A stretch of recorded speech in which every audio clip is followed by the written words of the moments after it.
गणपति बाप्पा मोरया। ओम गं गणपतेय नमो नमः। बच्चों, आपको कल की कहानी कैसी लगी? अच्छी लगी है ना? तो आज हम गणेश जी की एक नई कहानी सुनेंगे, ठीक है?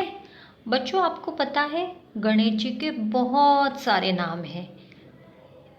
एकदंत, वक्रतुंड, लंबोदर, बहुत सारे नामों से गणेश जी को जाना जाता है।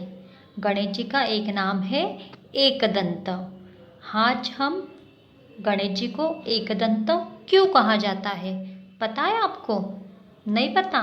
तो चलो आज हम आपको बताएंगे कि गणेश जी का एकदंत नाम क्यों पड़ा है। ठीक है, सुनना है आपको कहानी कि गणेश जी को एकदंत भी क्यों कहा जाता है।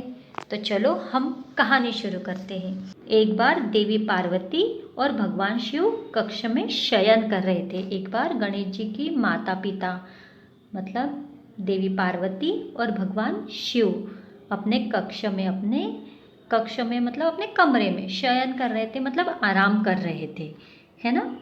और द्वार पर गणेश जी क्या कर रहे थे बच्चों? पहरा दे रहे थे। वो अपने द्वार पर बैठे हुए थे, जो कोई आकर अपने माता पिता को परेशान नहीं करे, तो अपने द्वार पर बैठ के पहरा दे रहे थे। उसी समय क्या होता है पता है बच्चों? उसी समय कार्तवीर्य का वध करके परशुराम जी अति उत्साहित होकर कैलाश पर पहुँचे। परशुराम जी ने एक बड़े राक्षस का क्या किया था? वध किया था। और वो बहुत उत्साहित थे, मतलब उन्हें बहुत ज़्यादा क्या हो रही थी? खुशी हो रही थी। और वो यह बात बताने कैलाश पर, जहाँ पार्वती जी, शिव जी, गणेश जी का घर है, तो वो कैलाश पर आए भगवान शिव से ये बात कहने कि उन्होंने इतने बड़े राक्षस का क्या कर दिया? वध कर दिया, उसे मार दिया। तत्काल शिव जी ने मिलने की इच्छा प्रकट करने लगे। उन्होंने इच्छा प्रकट की कि मुझे क्या करना है? शिव भगवान से अभी के अभी मिलना है।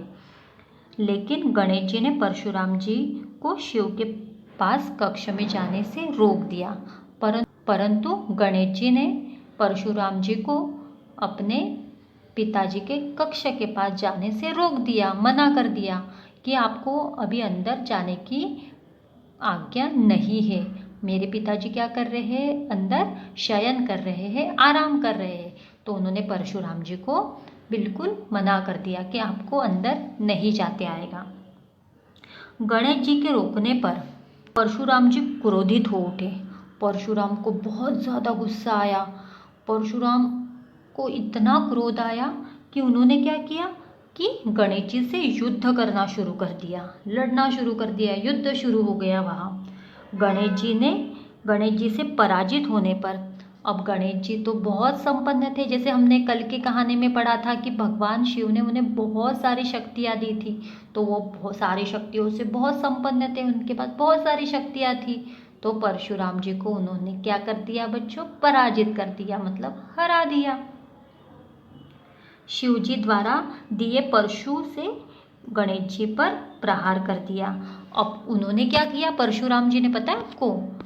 परशुराम जी ने क्या किया कि परशुराम जी को भगवान शिव ने एक परशु करके क्या दिया था? एक शस्त्र दिया था। उन्होंने उस शस्त्र से गणेश जी पर क्या कर दिया? प्रहार कर दिया। प्रहार कर दिया मतलब वार कर दिया, उन्हें उस शस्त्र से मार दिया। इससे क्या हुआ? गणेश जी का बायां दांत टूट गया।